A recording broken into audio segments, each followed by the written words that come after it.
मेरा नाम है जी मुर्तज़ा अली तनोली। मैं कज़न हूँ नवाबज़ादा सलाहुद्दीन का। ये जिस हवेली में आप बैठे हुए हैं ये शेरगढ़ है। ये शेरगढ़ जो है ये तनावल का सदर मकाम हुआ करता था। हमारी स्टेट थी अम स्टेट, और अम स्टेट में शेरगढ़ जो था ये तनावल का कैपिटल आप उसको ले लें। ये वाली जो जिस हवेली में आप बैठे हुए हैं ये नवाब अकरम खान ने सिखों से ये लड़ाई लड़ के ये वाली जगह उनसे ली थी। नवाब अकरम खान साहब के बाद नवाब ख़ानी-ज़मान खान साहब जब नवाब बने तो उन्होंने इसको इस जगह को अपना रिज़ॉर्ट बनाया, एक सदर मकाम जो गर्मियों का था। चूँकि इस इलाके का मौसम ऐसा है कि यहाँ पे पहले बहुत ज़्यादा बर्फ़ पड़ती थी और ये बहुत सर्द मकाम इसको समझा जाता है। नवाब अकरम खान के दौर में ये एक मिट्टी का वो था, किला था जिसको फ़तह किया था हमारे नवाब अकरम खान साहब ने, और उसके बाद उन्होंने ये किला बनाया और इसको अपना गर्मियों का एक रिज़ॉर्ट बनाया।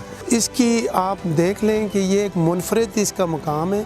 इस तरह का आपको इस एरिया में, इस इलाके में इस तरह की कोई इस तरह का किला आपको अभी तक जो सस्टेन हुआ है ये इस तरह का कोई भी आपको नहीं मिलेगा। ये एक तारीख़ है हम लोगों की और तनोलियों की तारीख़ है और जिस पे हम लोग सारे फ़ख्र करते हैं। ये इस पूरे एरिया का तकरीबन मेरा हाल है 20-25 कनाल से ज़्यादा है ये एरिया। हमारे इलाका तनावल के लोगों की कुर्बानियाँ हैं जिसकी वजह से ये बना है। पूरा दरबान का जो पूरा हमारा एरिया है वो ये तरबेला डैम की वजह से सारा झील के नीचे आ गया और हम लोग तकरीबन वहाँ से उस वक़्त की बात है, मेरा ख्याल है 1970 की बात है या 71 की बात है, ये मुझे एग्जैक्ट याद नहीं है, लेकिन जब तरबेला डैम बना तो बहुत सारे लोग माइग्रेट करके वो फिर शेरगढ़ की तरफ आ गए थे, क्योंकि हमारी ज़्यादातर ज़मीनें जो हैं मोस्टली ज़मीनें क्या कि तकरीबन हमारा जो तनावल का ऐसा था वो पानी के नीचे आया है हमारे।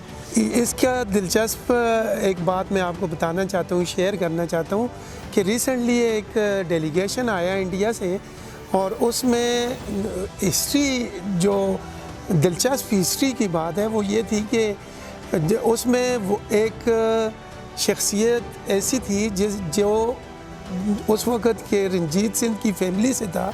वो उसका पड़पोता था जिसके परदादा ने ये जगह बनाई थी और इस जगह ये किला बनाया था, और वो आया उसके पास जिसके परदादा ने उसके दूसरे के परदादा से ये किला छीना था।